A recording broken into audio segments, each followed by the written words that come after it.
against the closet. Oh, honey, how are you?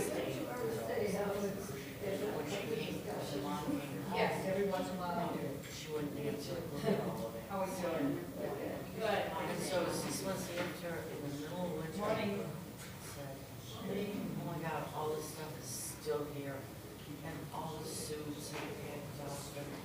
I just, I must have had 6 or 8 or 10 great big garbage bags full of clothes. And I took them all and drove them You know what, I stayed in my car where it was warm, and I returned it all, I just asked everyone my grandchildren every day. And so I left the house very early. So I would be a little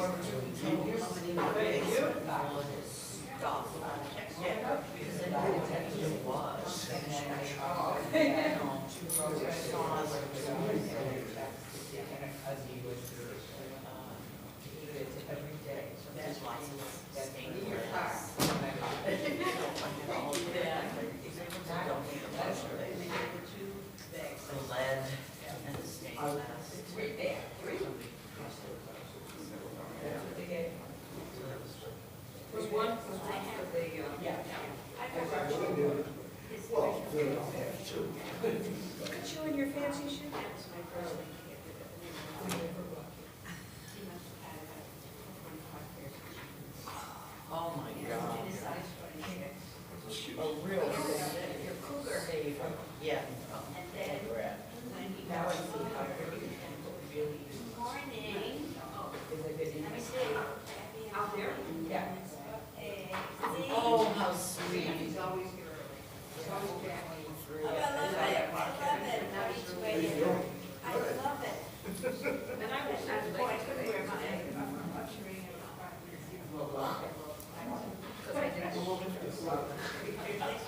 So, You have twins? You have twins? Are they twins? No. I'll just say.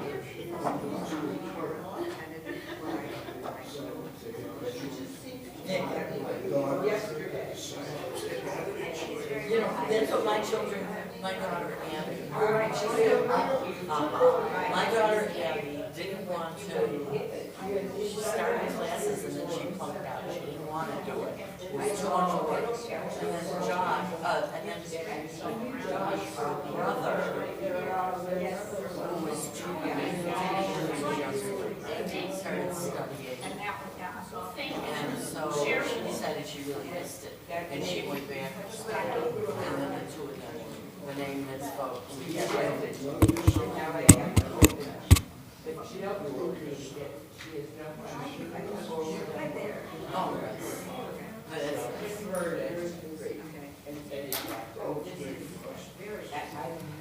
two for the price of one. Yeah, I know. It's better, it's lovely. And not only that, I was sitting next to her, talking to her friend, Yes. And it was like, this is not for you. Simple voice. Give me your names. I don't know if we go even.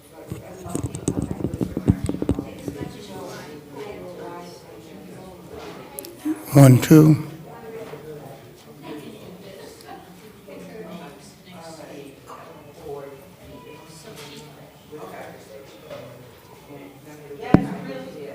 One, two, 1, 2.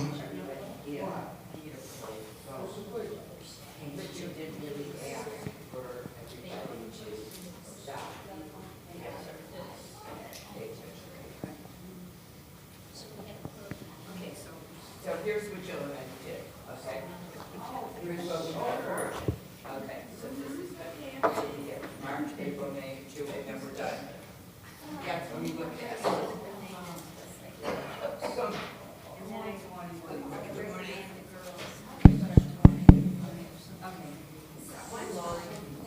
1, 2.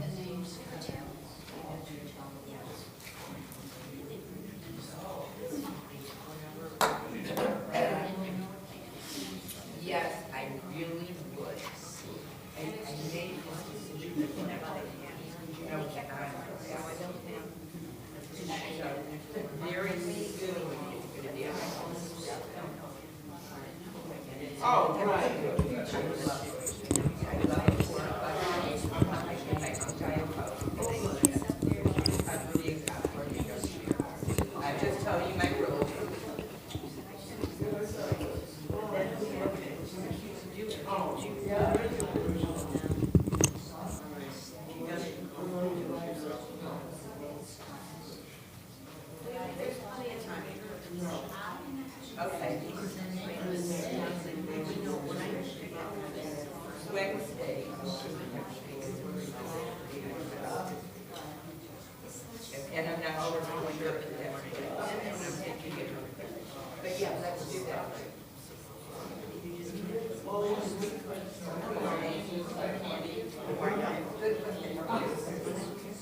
Right, okay, I mean, it's lovely to know. Question what we should, that we really need to know.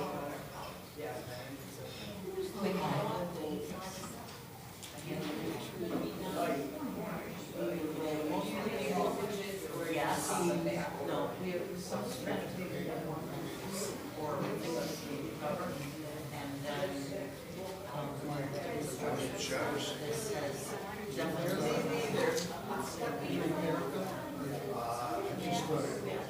and if they don't give them something. Oh, that's for sure. Later, that's for sure. That says, we don't reach them a lot. I want to read if they get the screening. But some of them are home. Jackie, is that at 11 o'clock? When does this start? It's called between March 4th and March 11th. And then you see, because we need to work on it. It's much more complicated than it was. But we didn't tell Davis that we needed to protect us. And then they actually, they could have hired.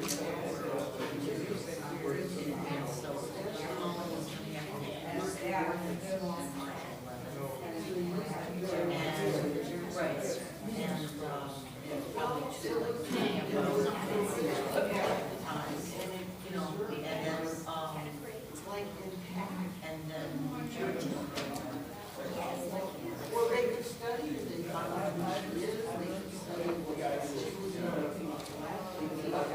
So I would like, you know, your family, yeah. You have to divide that into 17 or 18, it's different. So we have another column. So she's going to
Change it to that one. But that one is the level, so if you press the button, so if you don't like this, I probably will have to take it out of the case because it's good tilt. okay, right. So will somebody be able to know about that? Yeah. It's that shape, it's the same thing.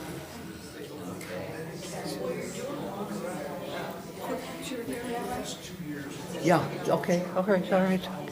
Okay. Yeah. Got it.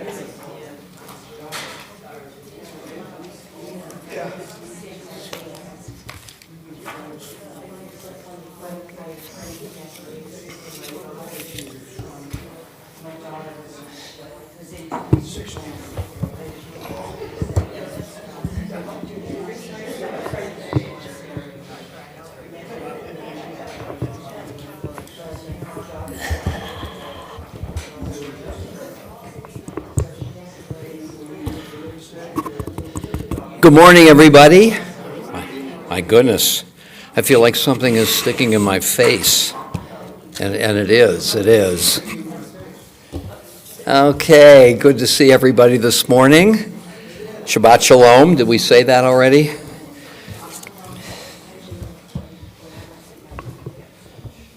Okay, feels awful precarious up here. Hi. Okay, so welcome to those who are live streaming. Always good to have you as well. Let me thank those who have contributed to this morning's activities. First of all, sponsoring bagels, Dr. Brian Berman, in honor of my wife of 48 years, Nora, and he has a dash just because.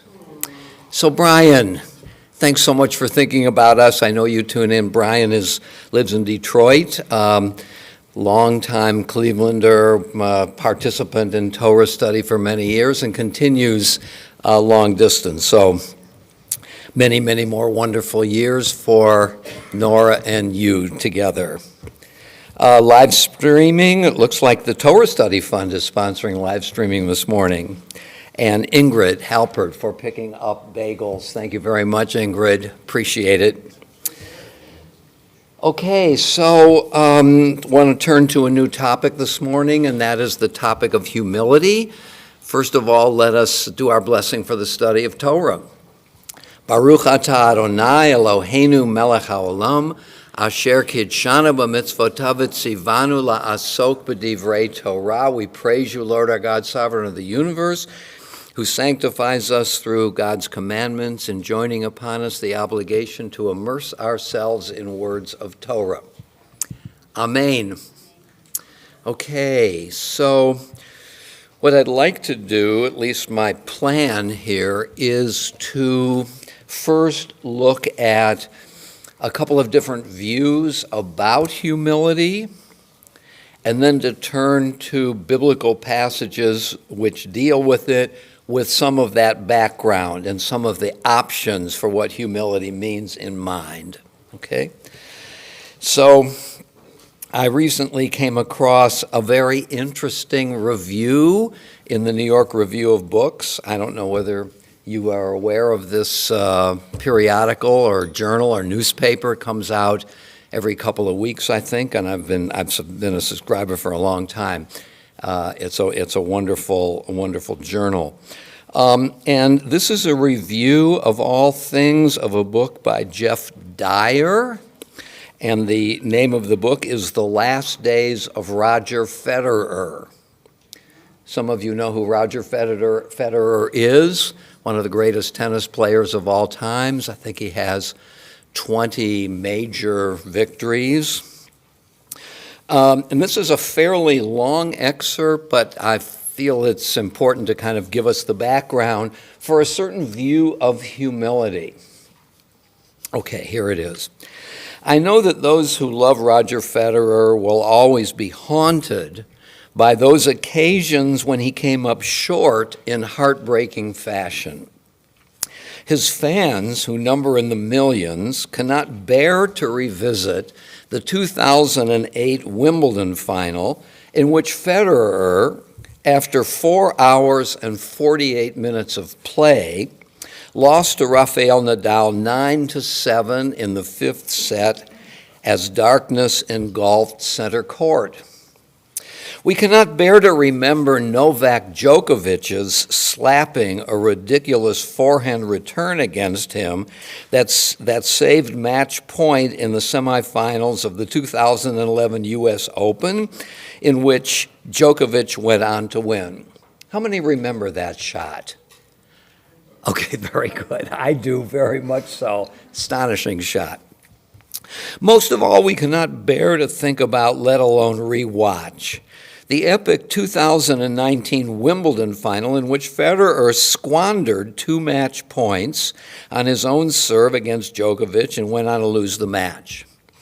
In his postscript to his book, the author, Dyer, includes a parenthesis that raises the question of how many times Federer, over the course of his career, failed rather than was defeated. Among Rogers' many records, might he also claim the unwanted crown of having lost more matches from match point up than any other player in tennis history. During his years as a pro, Federer, in fact, lost 23 matches after having match point. You know what match point is. It's the point that decides the match. 6 of them in Grand Slam tournaments. That's an astonishing number for one of the game's greatest players, its greatest player in the eyes of many. Those 23 losses represent 8% of his total losses on the ATP, Association of Tennis Professionals Tour, and only 1.5% of his total matches. Yet I suspect that his failure to win a handful of critical points over the long arc of his playing years will cause Federer more pain in the future than the pleasure he will derive thinking back on the many matches he won after being down match point. Another, Kostika Bradaton, another book that's being reviewed here, the name of his book is In Praise of Failure, with the subtitle 4 Lessons in Humility. He would say, this author, about Federer, that he is a deeper, humbler, more genuine human being. Okay, there's the word. A deeper, humbler, more genuine human being for having been denied victory in those decisive moments, and that in the end he experienced in his own intense way the essential truth of the human condition. Certainly, those of us who love Federer love him all the more for the bitter losses he endured on the court. Without them, he would have been a god, and we would have loved him less. So I love the passage, but it does tell us something about a meaning of humility, which is grounded in loss, in defeat, in limitation, and the acceptance of that reality. So I make a note here. The recognition, the note begins for myself. Note the idea of humility here. The recognition that our failures reflect the essence of the human condition, right? We all fail eventually. Federer, I'm just quoting again, is a deeper, humbler, more genuine human being for having been denied victory in those decisive moments, okay? So humility is an awareness, a recognition, an acceptance of the fact that we lose. We lose in so many ways, and eventually we lose our lives, okay? So I suggest this as a way of understanding humility, and we want to now look at some other ways of thinking about it. So I want to now cite some passages from the Talmud and the Midrash, which offer us, I think, a richer view of humility, and then we'll take these passages and look at our biblical passages. Okay. So this is from an article by a scholar whose name is Daniel Nelson, The Virtue of Humility in Judaism. And this is taken from the Journal of Religious Ethics. Okay. To be humble, and he cites the 2 basic terms, the words for humility, tsanua and anav. To be humble or meek is to possess what the Talmud and other sources record as the chief virtue of all. The virtue is the attitudinal ground of moral consciousness. Okay? The prerequisite to the moral life and the complement of all moral acts. Okay?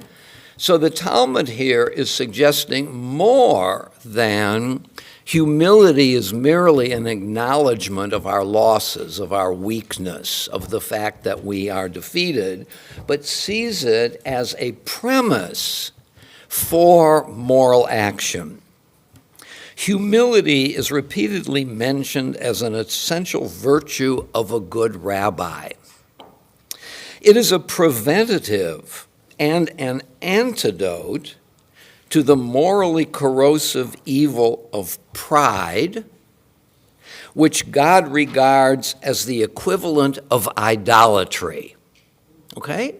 So humility says something about what good religion is, we might say, as opposed to two problems: pride and idolatry. And why, we might ask, is it an antidote to idolatry? What is idolatry? Okay. Humility is the equivalent of all the offerings in the temple.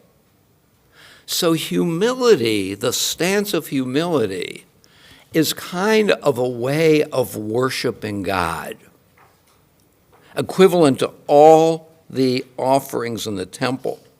Even the election of Israel here being the Jewish people, even the election of the Jewish people is attributed to the humility of the people of Israel and the patriarchs. Okay?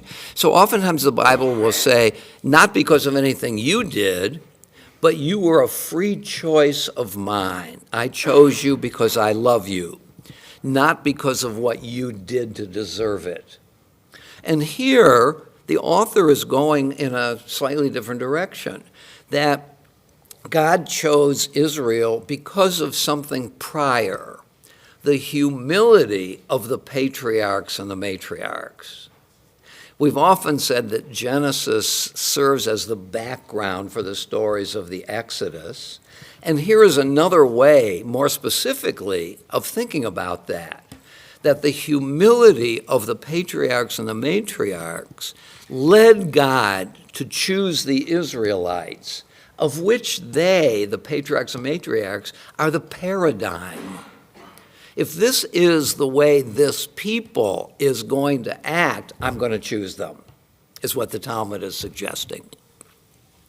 Most significantly of all, this is a typical and I think quite arresting extension of this idea. Most significantly of all, humility is identified as a central feature of God's nature.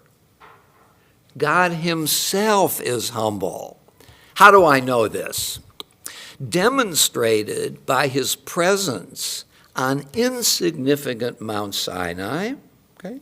So Mount Sinai is only visited, only returned to once in the entire history of the Bible. And that is when Elijah is fleeing from Ahab and Jezebel. He goes back into the desert. And when he gets back to Mount Sinai, God says to him, "What are you doing here? You're supposed to be exhorting the people in the marketplace." Okay? So the idea here is that Mount Sinai was a one-time only place and has no real significance of its own. But God appeared there. God didn't need some regal place in which to appear, but some humble place. And God, by doing this, exhibited humility of God's own. Okay, now there's more, and I'm going to go back here. Humility is identified as a central feature of God's nature, demonstrated by his presence on insignificant Mount Sinai and in a thorn bush. You remember that famous example where God appears to Moses out of the bush, out of the thorn bush, that is on fire but is not consumed. A humble thorn bush.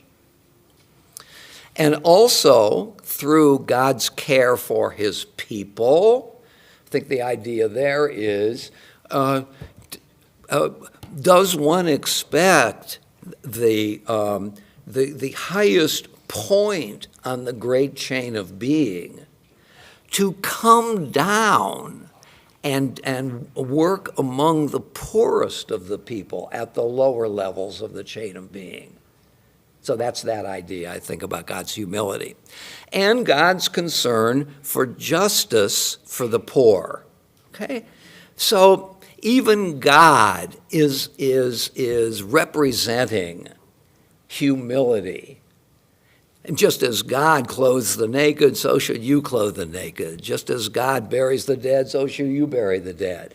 Just as God visits the sick, so you should visit the sick, this famous midrash. Just as God is humble, so should you be humble. Let's talk. Ellen? Wouldn't you say that to God, he created everything, so in his eyes, her eyes, nothing could be, he wouldn't differentiate between this mountain and this mountain, or this person and this person? That he wouldn't, that God wouldn't. Right. I think that I don't know if you recognize this, you are representing Aristotle. You knew that. Yeah. Remember who Aristotle's God is. Aristotle's God is the highest thing in the universe, and since in a way we become related to that to which we relate, how could God lower God's self by relating to us? And by relating to us, God is relating to motion, because we are always moving. And motion is, when you think about it, the journey from potential to actual. When I got in my car this morning, I was not yet at the temple. And in that sense, there was a kind of privation, limitation. There was some place where I was not. And I moved toward the fulfillment of that journey, okay? How can God be related to motion? Because if motion represents a privation of where I am going, God can't exhibit any limitation whatsoever. So for Aristotle, God does not relate to the created universe at all. God did not create the universe. The only worthy object of God's concern is not us, but God, God's self. The only thing worthy of God's thought is God. So God spends eternity reflecting upon God's perfection. And in this sense, God cannot, this is, Ellen, your point, representing Aristotle, God cannot humble God's self and relate to anything lower than God. In this sense, Aristotle's God serves basically one and only one function, and that is the completion of the system and the model that we are supposed to emulate.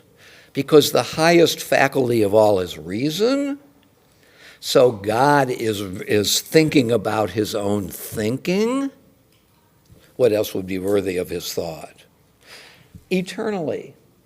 But we ought to, as human beings, recognize that the chief way in which we are like God, if I can say it that way, is our capacity to reason.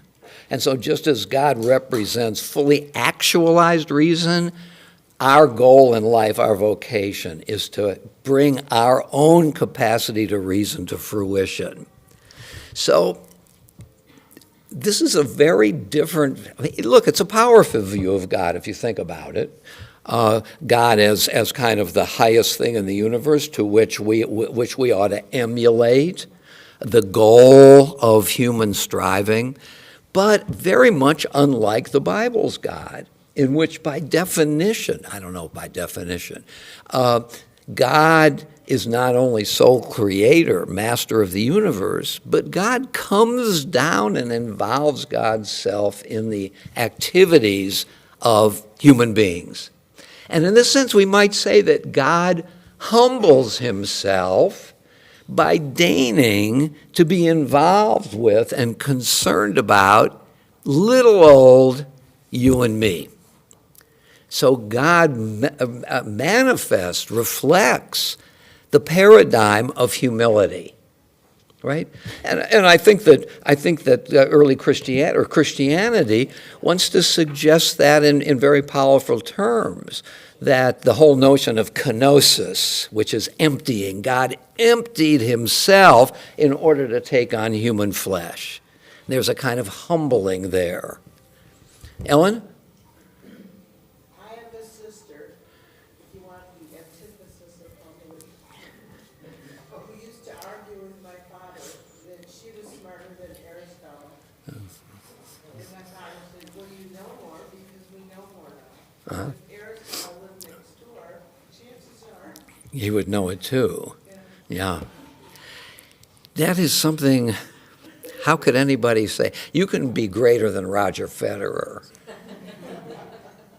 but you can't be greater than Aristotle. You know, Aristotle died in something like 323 before the Common Era. Up until the early days of the scientific revolution, Aristotle dominated science and really prolonged the delay of the scientific revolution. Because whereas Plato was interested in mathematics, quantities, Aristotle was not interested in quantity, but only quality. And one of the hallmarks of the scientific revolution is the rediscovery of mathematics as a way of understanding the natural universe. Pythagoras, who was a pre-Socratic. So Aristotle's prestige held up the scientific revolution. I don't know whether all historians of science would agree with that claim, but he was known as the philosopher. And Averroes was known as the commentator, the great Muslim philosopher. Okay, so I think it's a powerful idea that God's self, is also engaged in humbling activity. So let's look for a moment at the issue of pride as the opposite of humility. Sue? I just wonder where compassion fits in all this. Compassion, yeah. I don't know. You have a guess? You have a thought? I noticed that you touched your heart when you talked about Aristotle's intelligence. I touched my heart. Did I? Nice.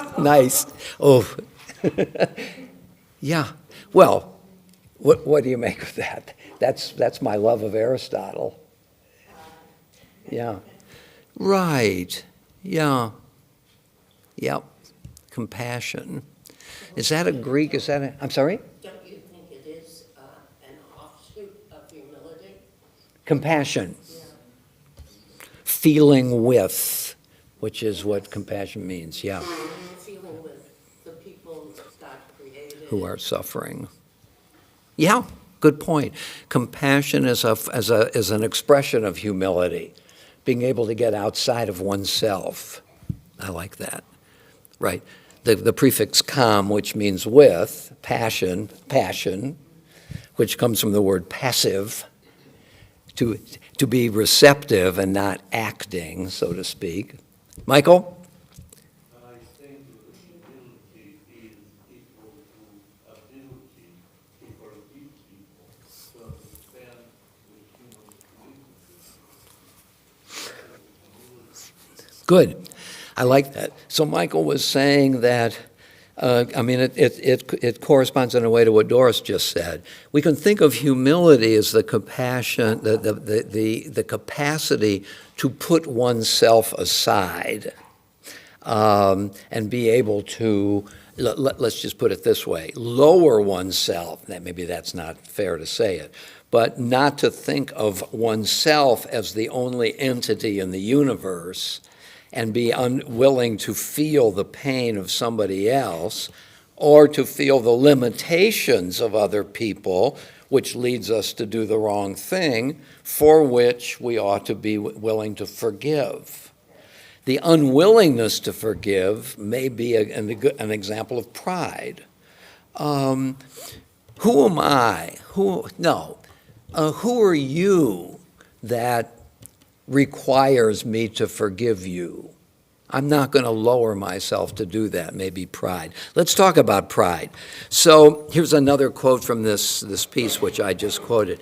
Humility opposes pride, the essence of which is rebellion against God. Now so that's clearly out of the lexicon of religion. But I'm wondering whether or not God could be understood by people who have no room for God or no belief in God as functioning in the same important way. In other words, humility opposes pride, the essence of which is rebellion against reality. That if I feel so much pride as to regard myself in some absolute terms and not be willing to be humble, this is an argument or a claim against reality, that I am really not everything, that I'm really not infallible, that there is something beyond me to which I am connected and maybe even dependent. So the essence of which is rebellion against God. I'm not trying to take that idea away, but it is a theistic idea that there is a God in the universe and that it's a rebellion against what is highest. But I could also say that I am ignoring reality by excessive pride. So structurally, that's the point that I'm making. God has a place in the structure of this sentence. There is pride which keeps me from acknowledging what is real, my limitations, my fallibility. Ron? But don't we have to differentiate self-pride from pride in others? I am so very proud of you. That's a compliment. That's a praise of the person to whom you addressed that statement. But by the same time, it suggests that you have pleased me. Yes. And you're very worthy now because you have pleased me. So there's a big difference there. I like that very much. So Ron is pushing maybe you wouldn't agree with the word pushing for clarification of a term that is complex. You're pointing to the complexity of the term. I once took a seminar when I was at the University of Chicago. The name of the seminar was Promises. And what the professor did the first session was he listed 35 uses of the word promises. So, I mean, the point that the professor was making was that this is a very complex term, which can be understood in a variety of ways, and that's you're only at 2 at this point, but we could do more. So that's very good. I mean, couldn't one say that pride as a kind of sin, violation, is so when it's reflexive, when it's about me? But when it's about others, almost by definition, it is a reduction of the first meaning of pride, because I'm reaching beyond myself. The very act of reaching beyond myself and making room for you is to say, I'm not everything. So, very good, very good. Proud of myself. I guess I could be proud of myself without having pride. I hit a nice shot the other day. Gosh, wow, I'm so proud of that shot. That's not exactly the sin of pride, but good. So we want to think about that. Let me point out what Maimonides says in his Mishnah Torah. Haughtiness is a denial of the essential principle of our religion, which is a big statement. Haughtiness is the opposite of what's essential about religion. Anybody make sense of that idea? What's the essential principle of our religion, according to this claim? I'm sorry? Humility. And okay, but why is humility the essential part of our religion? Could it be, again, the claim that there is a God in the universe, that there is a reality higher than me, more central to life than me, and I need to acknowledge it in order to live honestly, I guess. I'm not the center of the universe. Maybe that's what it is. It's the essential principle of the universe is the sun doesn't rise and fall on my needs. That I am part of something larger, which doesn't mean I'm nothing. It just means I'm not everything. And the quote goes on to say that although Maimonides often recognizes the middle path, we know this, the way of moderation, the golden mean, Maimonides notes that pride is one of those dispositions with regard to which it is forbidden to keep the middle path. There's no such thing as moderation when it comes to pride, and which must be shunned to the extreme by the cultivation of humility. And I love that idea of the cultivation of humility. So Maimonides, and here is Maimonides' Aristotelianism. Aristotle talks about the golden mean, the mean between what is courage. It's the mean between recklessness and diffidence, right? Too much courage, I might say. If I'm going to just be courageous in any situation, I'm likely to get myself in trouble, because courage can eventuate in recklessness. Too much courage. Too little courage is diffidence, fear, where I don't act at all. That's a good example of the golden mean. And what Maimonides is suggesting here is one can't apply the same analysis to pride. Pride, as opposed to proud of, is always a bad thing, because in a way, it's a category mistake. One uses pride as something that doesn't recognize something larger. Okay, so let's see what comes next here. Humility, Maimonides goes on to say, requires a recognition of one's subordinate position before God and God's law. Okay? When you think about it, the theology, the view that there is a God in the universe, whatever else it might mean, is a way of protecting ourselves into too high an estimation of who we are, and a recognition of our weakness, of our littleness, of our fragileness. So it may be a kind of antidote to too much self-regard. Of course, this is a problem, because the argument here is not just because we shouldn't feel high self-regard doesn't mean we shouldn't feel self-regard at all. After all, we are made in God's image, according to this same theology. So let me quote from Tractate Talmud Ta'anit. The Torah is compared to water, and this is a common analogy.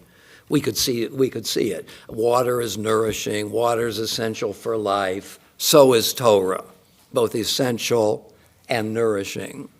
The Torah is compared to water.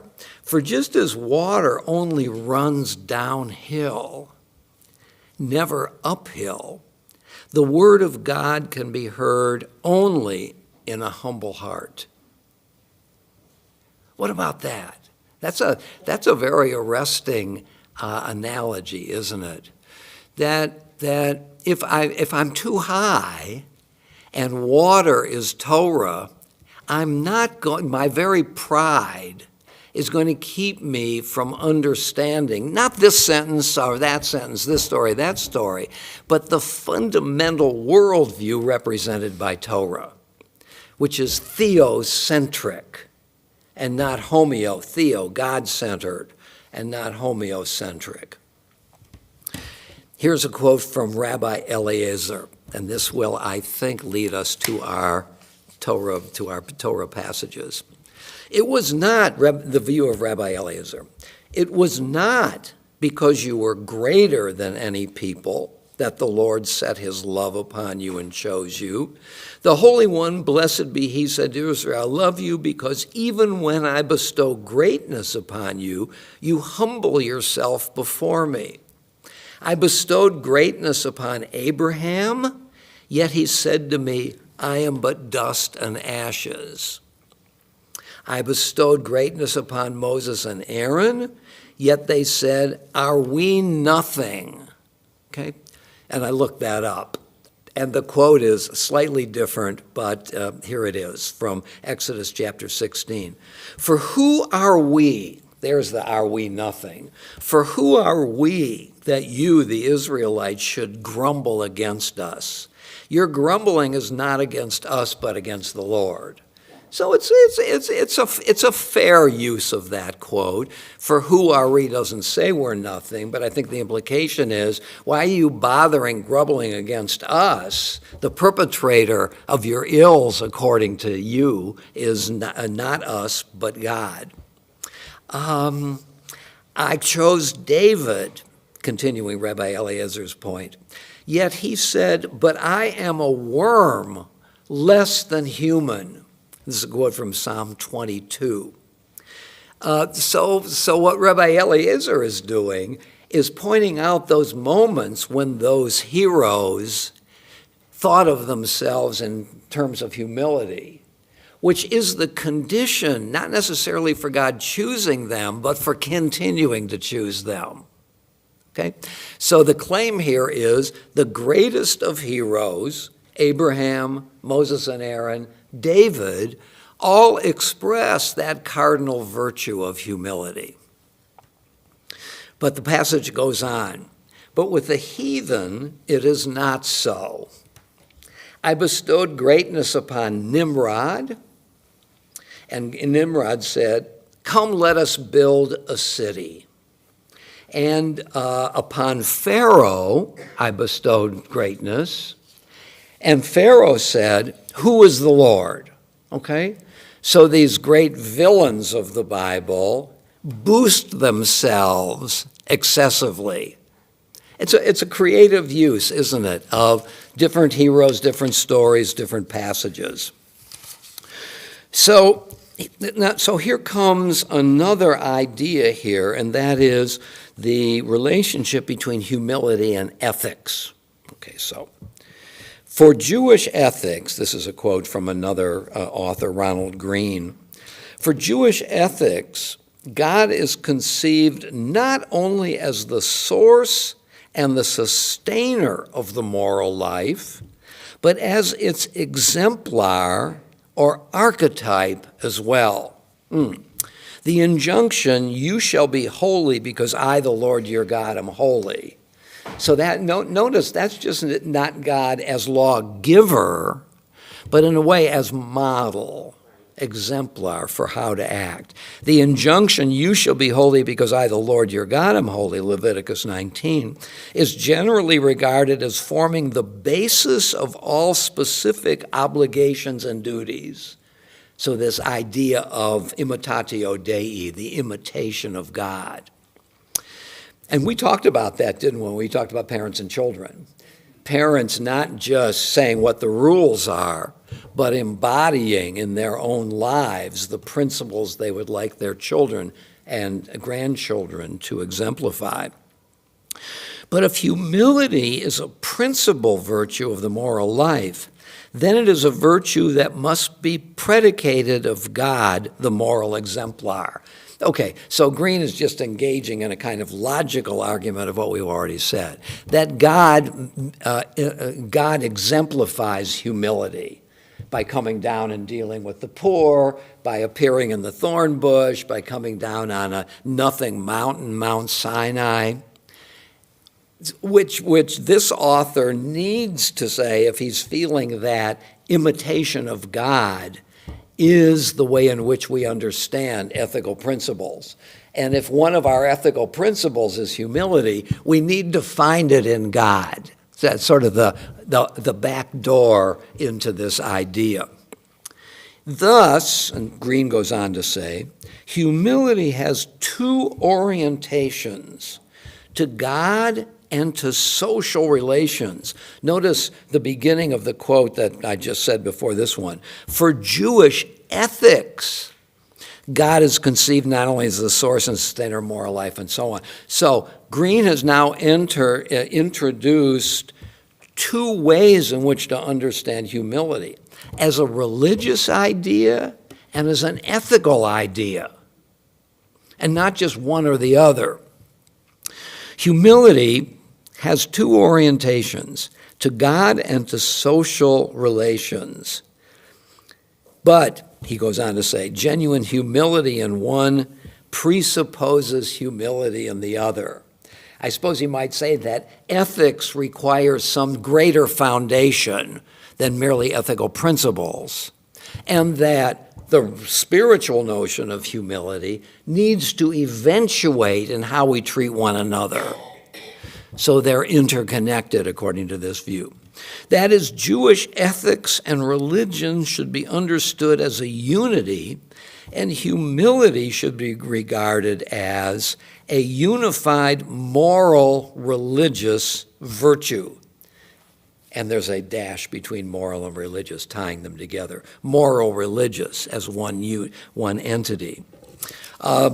Another philosopher who used to teach at Princeton, I don't know whether he does anymore, Jeffrey Stout, in an essay entitled, I think it's a book, The Flight from Authority, Religion, Morality, and the Quest for Authority, Stout argues that distortions follow from inquiring too closely into the relation between religion and morality in a culture in which no such distinction is made. A very important point. Stout's point is, if we look too carefully at the definitions of morality and religion and try to see how they're separate, conceptually to distinguish between them, we lose their intimacy.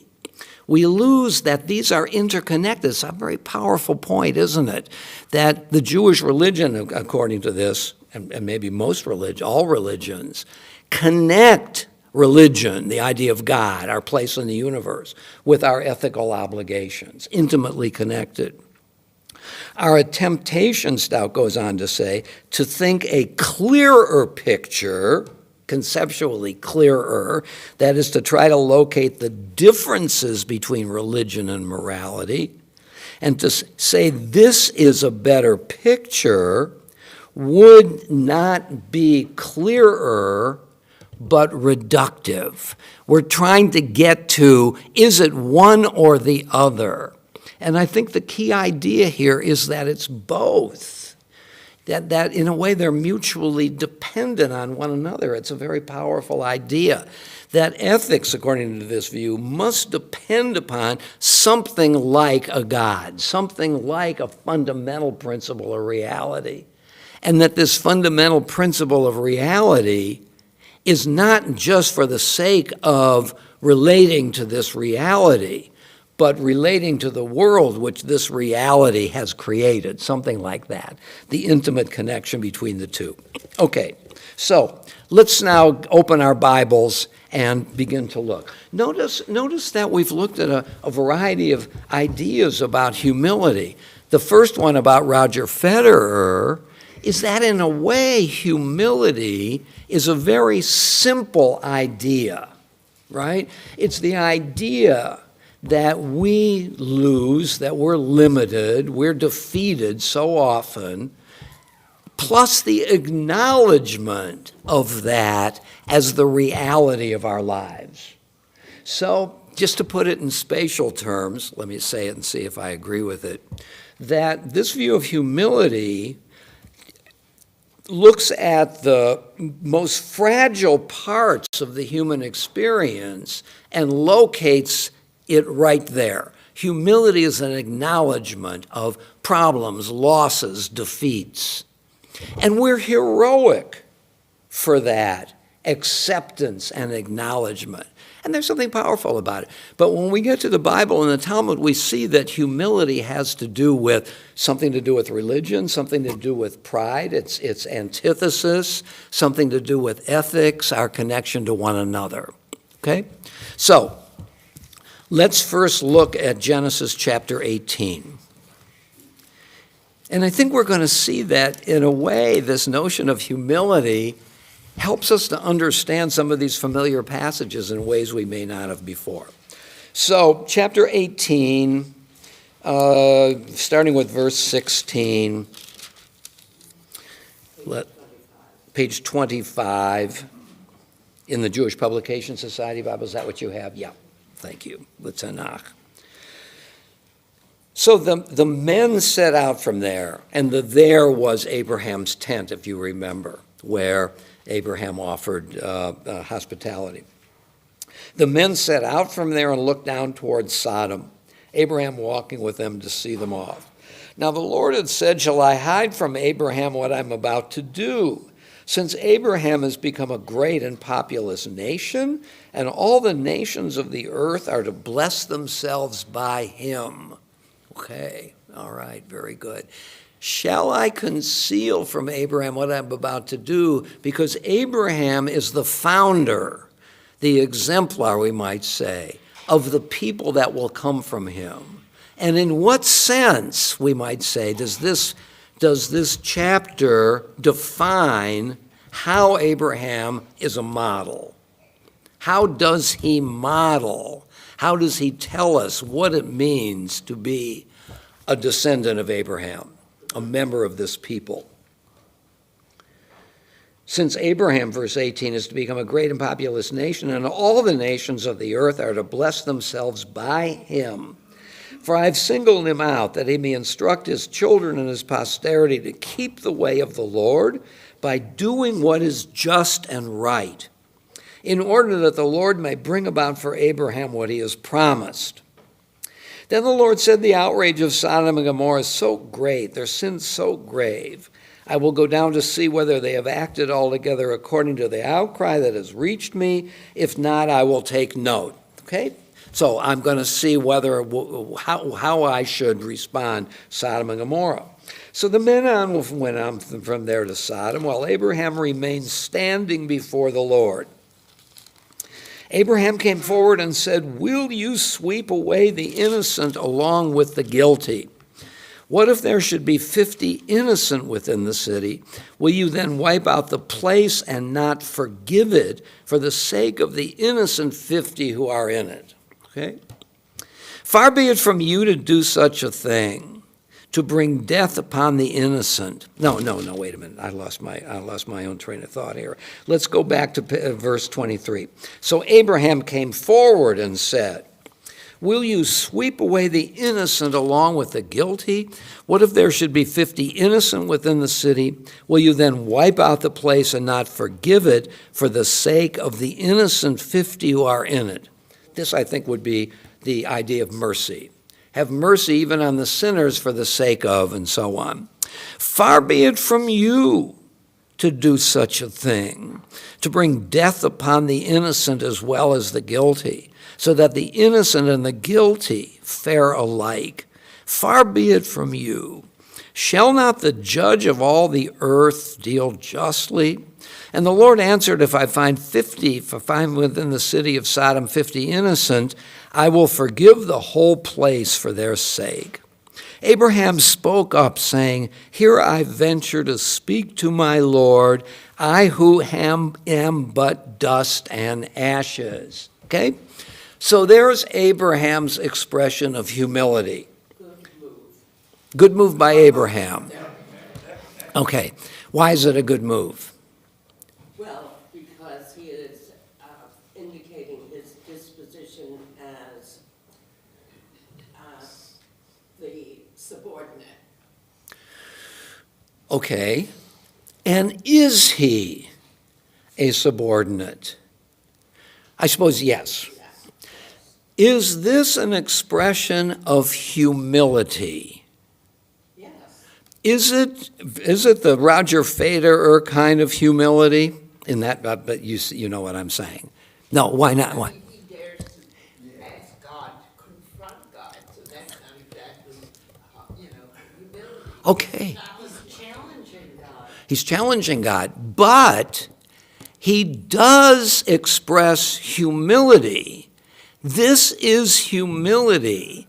So so far the way the structure of our responses is, yes, he's human, but he challenges God.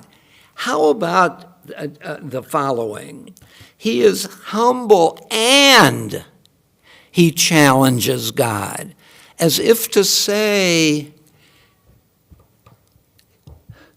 Abraham, I was going to say true humility. I'll not say that.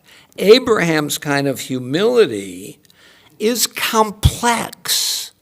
It's not it's not you know what I mean by the Roger Federer kind of humility, okay, which acknowledges our littleness. It's a simple idea. I'm not saying it's not powerful, but this is not humility in that sense. How can we put the two together, Scott? This is a paradox with what Maimonides said. There is some haughtiness here, off the scale audacity, So how does this dismiss what Maimonides said? He said like 0 or 60 miles an hour, right? Yes. But for Maimonides, all pride is problematic. And there's a great deal of it here as well. Okay, so there's a great deal of pride. Is it pride in the negative sense? Sometimes we think of pride as a problem. Ron makes the distinction between self-pride and the pride of another, as if to suggest, Ron, I don't know now that you're going to accept my extension of your point, that somehow self-pride is a problem. Okay? So how do we put this together? You see, there's a tension here between I'm nothing and I'm something. It's not just that I'm nothing, I'm dust and ashes. I'm the lowest of the low, right? But, and, I can challenge you. I mean, the greatest challenge in the Bible, as far as I'm concerned, is in verse 25. Shall not the judge of all the earth deal justly? Let me see if I can find the Hebrew here. Hashofet, will the judge call haaretz of the whole earth, lo ya'aseh, not perform mishpat, justice. And notice how tight the connection here is. Shofet and mishpat. The judge of all the earth. is made of justice. This is your nature. So Abraham is saying to God, I know who you are.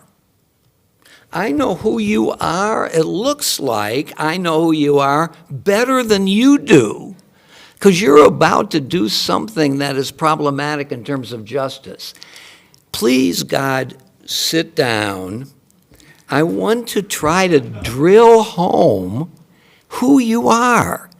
You are made of justice. How could you contemplate doing something that's not just? If we have a scale of 1 to 100, and 1 is dust and ashes, 100 is, shall not the judge of all the earth not do justice? So Abraham exemplifies, articulates two very opposite ideas. And I think our challenge is, in what sense can humility be consistent with, shall not the judge of all the earth do what is just? Rachel? I once heard a rabbi said that each of us should have 2 pieces of paper, one in each pocket. And in one of the pockets should say, I'm nothing but dust and ashes, and the other pocket should say, the King of the universe created the whole world for me and he loves me. So it depends which day. Some days we're like, oh, I'm great, I'm awesome, but other days we feel like dust and ashes. So depending on those days, you pick a pocket and you read. Right. I've used that too. Actually, many years ago, before I came here, I opened Yom Kippur with these 2 things in my pocket and read each one. Right. Notice, though, that you said it depends on which day. So yes, I could be the one, or I could be the other. But can I be both on the same day? Stuart? Did God challenge Abraham? Yes.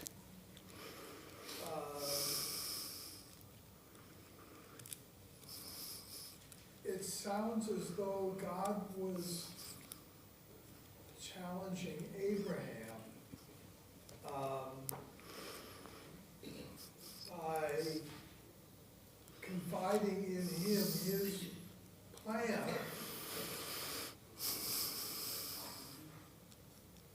Yes. So you're asking, this looks on the surface like Abraham challenging God, but is it also God's challenging Abraham? Yes. And if you go back to verse 19,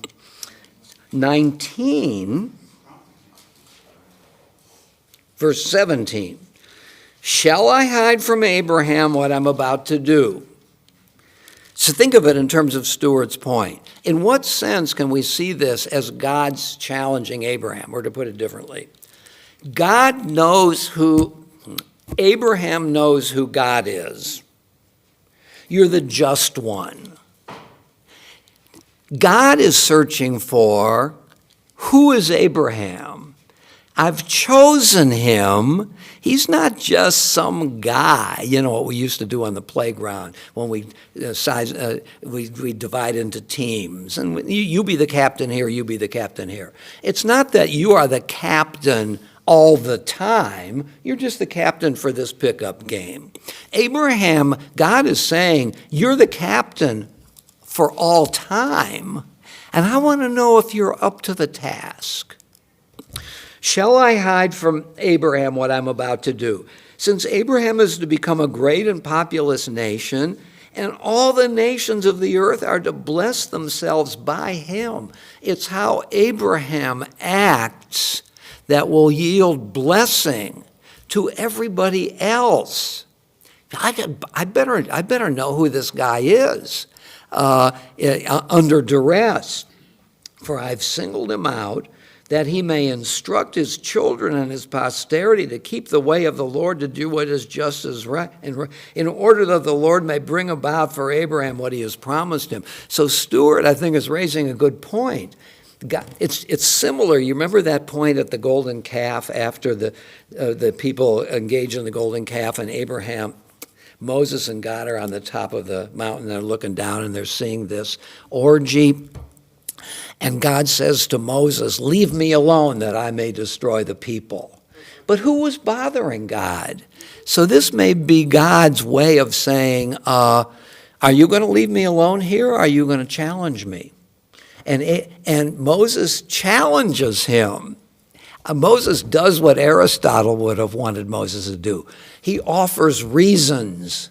He doesn't just say, don't do this. He gives reasons. You made promises to the patriarchs. You going to violate your promise? What are the Egyptians going to say when they see that your people who you brought out of Egypt is destroyed? They're going to say you just brought them out in order to destroy them. So Moses, when God says, leave me alone, and Moses doesn't, God recognizes that he's got the right guy, right? Because God accedes to his argument. God didn't have to. God said, yeah, I'll forgive them as you have suggested. And it goes on here. So, in a way, this paradox about, this is Stuart's emphasis, the paradox about Abraham, dust and ashes, yet telling God who God is. We can't just leave that in the realm of paradox. We have to ask ourselves, is humility compatible with that kind of response? That's the question, isn't it? In other words, we've read this passage many times, and we can see its drama. But now that we're focused on humility, it forces us to wonder whether or not humility is a simple idea or a complex idea. Michael? Do you think that binding the Isaac was ultimate task for Abraham and he failed? At the same time that God failed because he did not demonstrate humility to the person who was acting on a blind faith? How much time do I have? Yeah, no, that's a huge question. Yeah, right. Oh gosh, can we bracket that question and come back to it in our? Okay, very good. I was going to say in our next life. I'll see you in heaven, where we have an infinite amount of time to deal finally with that issue. What is going on there? If I'm the editor of the Torah, and along the way comes the binding of Isaac's story, first of all, I go get some pastry and coffee. And then I ask myself, should I include this story? It's going to cause a lot of problems. And I would have said no, but who am I? The author said yes, and the editor, which is pretty amazing, really. I mean, look at the problems that passage raises. Doris? Yeah, well, I want to get back to what you said about Abraham. Abraham is saying, according to you, I know who you are. Yes. About God. Right. But Abraham is also saying, and I know who I am. Okay. I'm dust and ashes. That's the important thing, that he says that he knows who he is. Yes. The subordinate person. Right. Because he's not cocky, he's not prideful. He's humble. At the same time, he recognizes the superiority, the whatever of God. Yes. Well, that's it. It's in balance. I know who you are, and and I also know who I am. The huge discrepancy that still has us as partners now. It's only a discrepancy. You've solved the problem, but solved it by, in a way, shifting the framework to knowledge. I know who you are. I know who I am. But this is a matter of the estimation in which Abraham regards himself and God. This is assessment. It's not just knowledge. Are you really going to act according to your essence? Doesn't look like you are. You're going to wipe the whole place out. So that's Promethean in a way, isn't it? That Abraham is storming the heavens. Of course, he's storming the heavens, unlike Prometheus, who is purely rebellious. Abraham is also loyal. Abraham is loyal to God while challenging God. Or let me put it paradoxically, Abraham's loyalty to God expresses itself here as skepticism, as challenge. That's Abraham's. Look, there are two ways of looking at this. There are two different realities here. Yes, he's dust and ashes, and yes, he does challenge God. But if we don't want to have two ways but one way, then we have to say this is not X and Y, this is XY. This is what humility means in this passage. That's what I'm pushing. Humility means responsibility for something beyond oneself. This, wouldn't you say that this is what Green thinks of as the ethical religious moment? And the key to that phrase is the dash. Religious dash ethical, that makes it one concept. Religion and ethics, okay, there are two things, but no. This is a religious gesture of humility expressed as an ethical imperative for which Abraham is holding God responsible. Isn't it? This is not humility as some assessment of myself, but an assessment of myself in the presence of, along with, recognizing who myself is. He passes the test, doesn't he, here? Because God wants to know. This is my way of seeing it. God wants to know if, aside from being an obedient servant of God, he is also an ethically minded individual. This raises the interesting question, which actually is the key question in Plato's Euthyphro. Is something just because God says it is, or is God beholden to a standard of justice? Is the just what God says is just? Or does justice exist outside of God, to which God also is beholden? And I want to suggest here, I'll continue the wild speculation, that Abraham is saying, you know what's his name? Who is this guy? Viktor Frankl? No, it's not Viktor Frankl.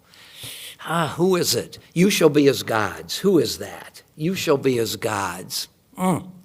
And he claims that Abraham emerges here as the ethical hero, the one who finds a limitation to fidelity to God, because God is being judged.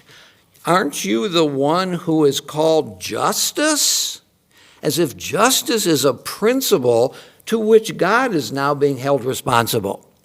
So here, humility, which is about my being dust and ashes, contains within itself the idea of responsibility for the right and the good.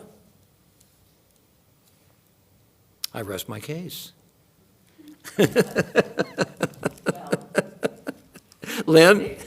if somebody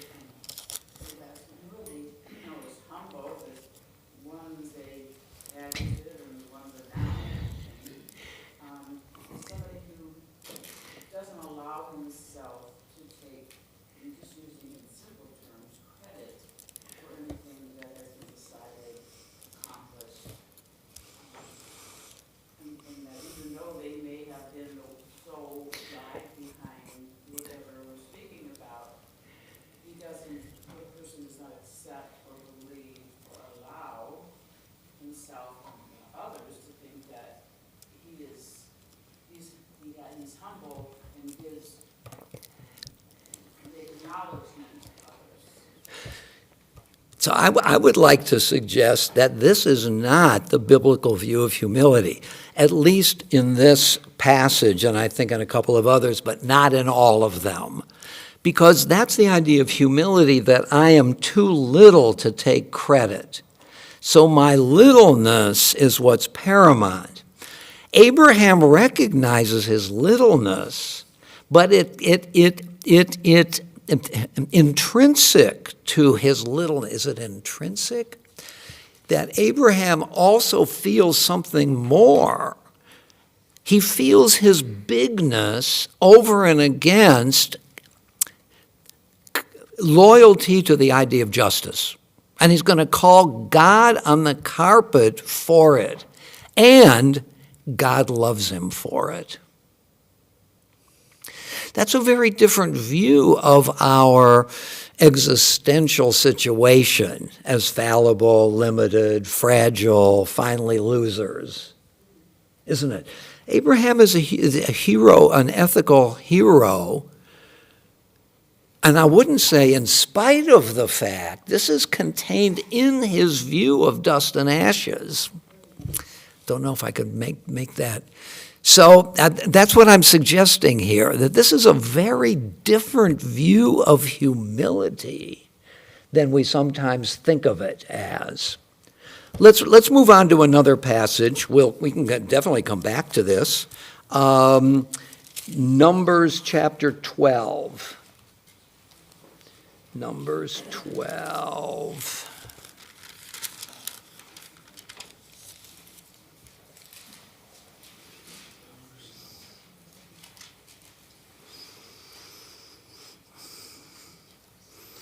Page number? 227. Let's start with verse 2. All right, let's start at the beginning. When they were in Hartzmark, Miriam and Aaron, Moses' brother and sister, both older than Moses, remember, spoke against Moses because of the Cushite woman he had married. He had married a Cushite woman. We needn't pause on that. It's interesting in its own right. They said, "Has the Lord spoken only through Moses? Has he not spoken through us as well?"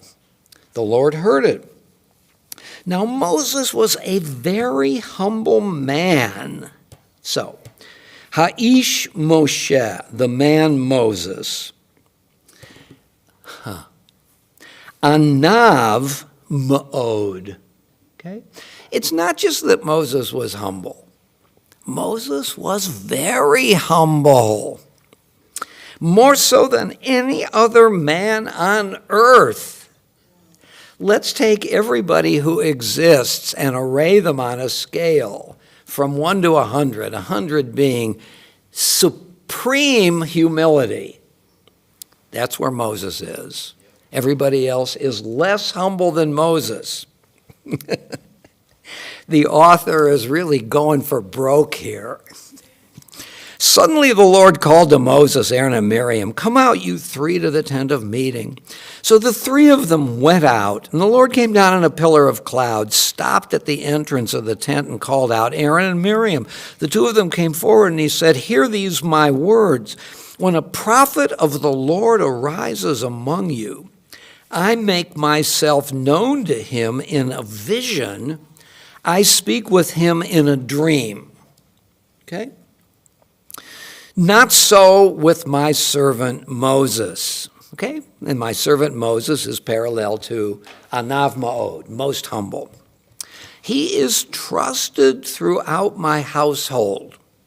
With him I speak mouth to mouth, plainly, and not in riddles. We might say, in parentheses, what we mean by riddles is a vision and a dream. Yeah?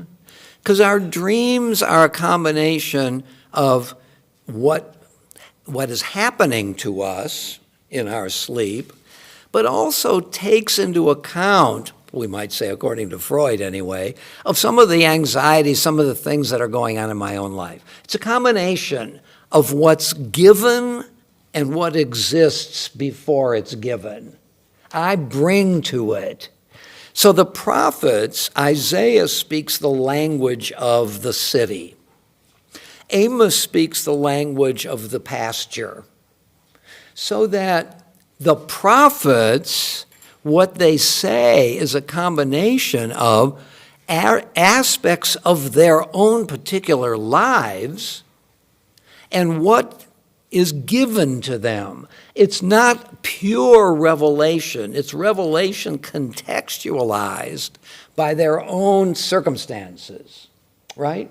We wouldn't expect Isaiah to say, I am but a poor shepherd, I was minding my business, and so on. He wasn't a shepherd. He's not going to use the language. So what God is saying here is, prophets, everybody else who gets a revelation, it's a mixed gift. It's located in the experience of the recipient, while it's also something given. Whereas with Moses, it's only something given. I speak mouth to mouth. We've talked about this before. Mouth to ear, this is what you speak in my ear, I speak my mouth. This is the area in which interpretation takes place, right? What I hear and then what I give, but I'm likely, the telephone game is a good example of it. Whereas mouth to mouth means there's no room for interpretation. What I speak to Moses is what Moses speaks. This is the idea of literal revelation. One scholar calls it the very words and letters that God has given to Moses. That's why the Torah is unique. Because once Moses is dead, nobody else is going to get a revelation so pure. And that's why the 5 books of Moses are unique, because Moses dies at the end of it. Okay? So what God is saying to Moses, to Aaron and Miriam is, yes, you might be the recipient of some kind of revelation, but Moses is unique. He's the one who transmits my very words. With him and he's the trusted one in my household. With him I speak mouth to mouth plainly and not in riddles, and beholds the likeness of the Lord. How then did you not shrink from speaking against my servant Moses? And so on. And God departed. So this is a little bit different from the Abraham thing, because Moses is not challenging God. But what happens here is the combination of 2 things. Moses' humility, he's the most humble of all, and Moses' exaltation. It's Moses through whom the very word of God is transmitted. So what are we to make of that? I think it's a little easier to make something of this one than the Abraham one. He does challenge God. He went where at the golden calf? No, right here. Oh, does he? With regard to healing. Oh, that's true. That's true. Good. Very good. Very good. Let's go on with that a little bit, just to pick up Doris's point. Verse 10. As the cloud withdrew from the tent, there was Miriam stricken with snow-white scales. When Aaron turned toward Miriam, he saw that she was stricken with scales. I mean, evidently this is because they challenged Moses, but why is she alone stricken? And so on. That raises that question, of course. And Aaron said to Moses, "O my Lord, account not to us the sin with which we committed in our folly." I suppose the sin of challenging Moses' uniqueness. Let her not be as one dead who emerges from his mother's womb with half the flesh eaten away. So Moses cries out to the Lord, saying, "O God, pray, heal her." I think it's the first petition there. No, it is not really. It's certainly a very tight petition in 5 words. I'm gonna say what they are. El na, rafa na la. The little particle na can be understood as please. If you please. God, elna, God, please. Rafa, heal. Rafana, please, if God please heal her. La. Okay, so Moses, I'm not sure that's rebellion, but it's certainly putting some pressure on God. Please do this. Please do this. God didn't say he wasn't going to do it. So what are we to make of this? Again, tension between two ideas. Well, Eric. Eddie. Eddie. Yes. I think you did that on purpose. Anyway. Thank you for saying that. I didn't. You know, in Latin America, one of the concepts for humility, unfortunately, is being a rock man, practically. So, coming from the culture, the first time that I was introduced to the concept of humility from a Jewish perspective was very different to me. And I remember it summarized like this. Humility is knowing who you are and act accordingly. Okay. And I bring that up because in both cases, Moses and Abraham seem to have a chutzpah to ask God to do something. But in both cases, it's for someone else, not for themselves. And I believe, and please correct me if I'm wrong, that humility is precisely that you acknowledge, okay, God, you are everything. I am powerless. I couldn't do anything on my own, so please do this for me or for someone else.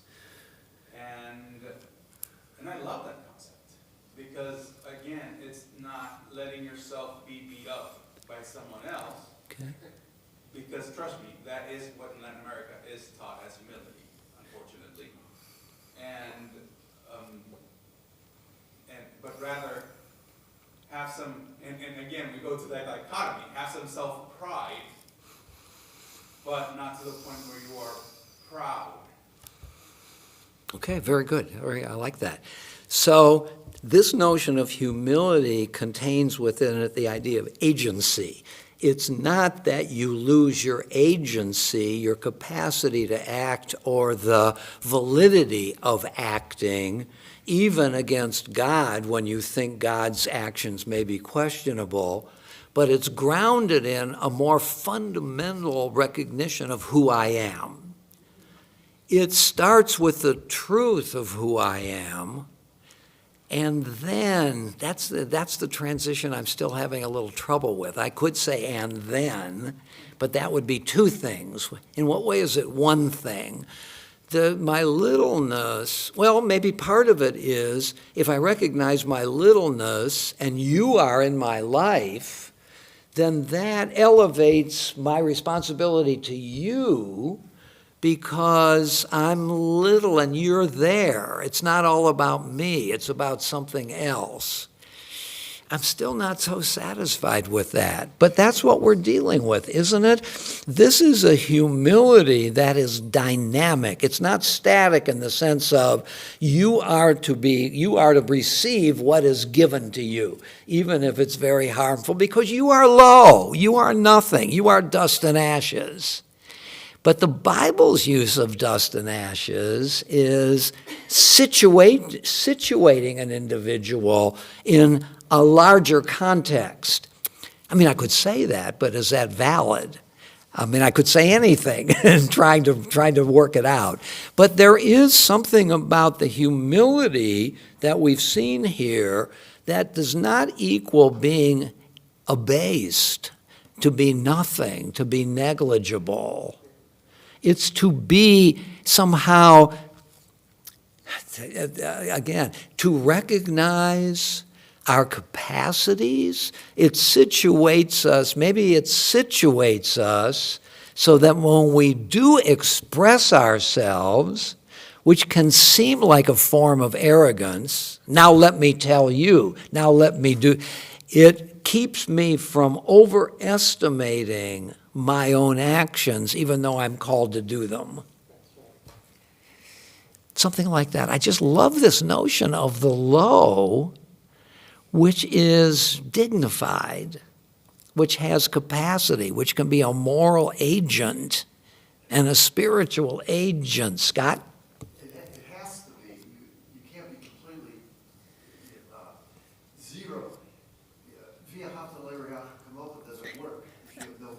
There you go. Very good. Love your neighbor as yourself. Element of what he said is right in line with what Ron said, the direction outward.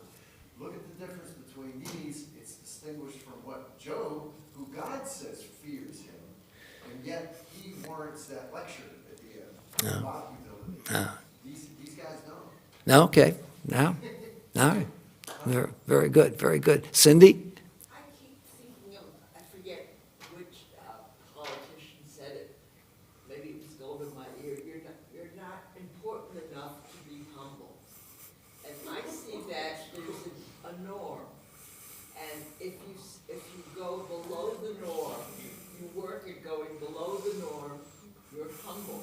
If you work at going above the norm, you're too prideful. Yeah. But somehow, there's gotta be a middle way that you have to either ascend or descend from. That's a good point. You're not important enough to be little. If you're important enough to be little, that you're important in some way. Right. It assumes something above humble, which you then have to descend to, or something beyond that, or too hard.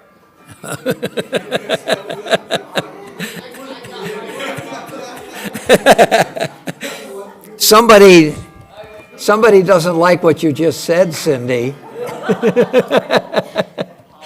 No, not at all, not at all. There is this lovely little joke, it's just what Cindy is saying, about the rabbi and the cantor at the beginning of the Kol Nidre service. They have faced the ark. It's the, what is that called? The Hineni. And say, we're humble, we're leading the congregation, but we're humble. And they notice that one of the ushers has come up and is also bowing and so on to the ark with the rabbi and the cantor. And the cantor turns to the rabbi and says, look who thinks he's so little. Yeah, very good. All right, let's, okay, so what I want to continue with this next week. There's the Deuteronomy passage, Deuteronomy 8, if you're interested in looking at it. There's the passage about the king, and there's also the passage from Micah, the famous passage.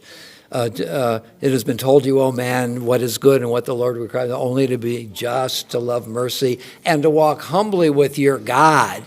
That's going to be a challenge too. Justice, mercy, and humility, or justice and mercy in the context of humility. I think that passage says something very, very powerful. All right, so we'll continue next week. Shabbat Shalom.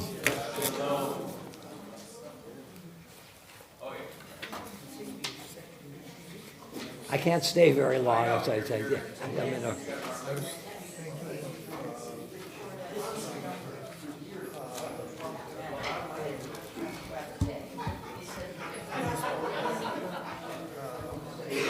Babe Ruth? Babe Ruth. Not only scored, everybody remembers him for scoring 60 home runs. Yes, yeah. But nobody remembers him striking out as many times as he did. That's a good point, actually. Did he have the record for strikeouts? Yes. Oh, that's great. I love that. Yeah. And Yes. Was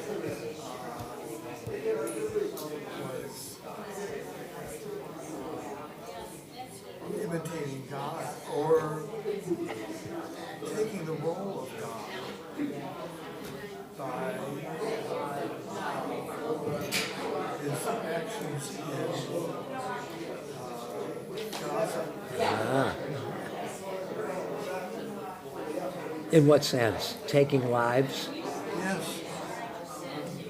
Taking lives of the innocent. Taking lives of the innocent. Yeah. Okay. I'm not sure I fully agree with that, but I don't fully disagree, that's for sure. Yeah. One could say it's war. Anyhow, great to see you.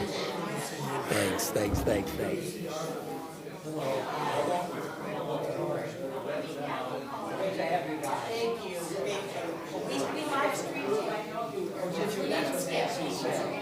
good.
Well, everybody says it's very part of our life. Yeah,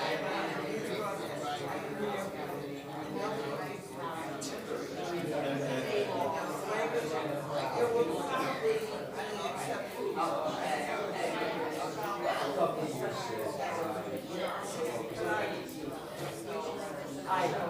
Camine.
I looked today, yesterday, more or less that, 2 hours. Right. One day. I didn't sleep well the night before yesterday. It was so nice. I took myself for a long walk. Good afternoon. Like 6 miles. Wow. And I was tired.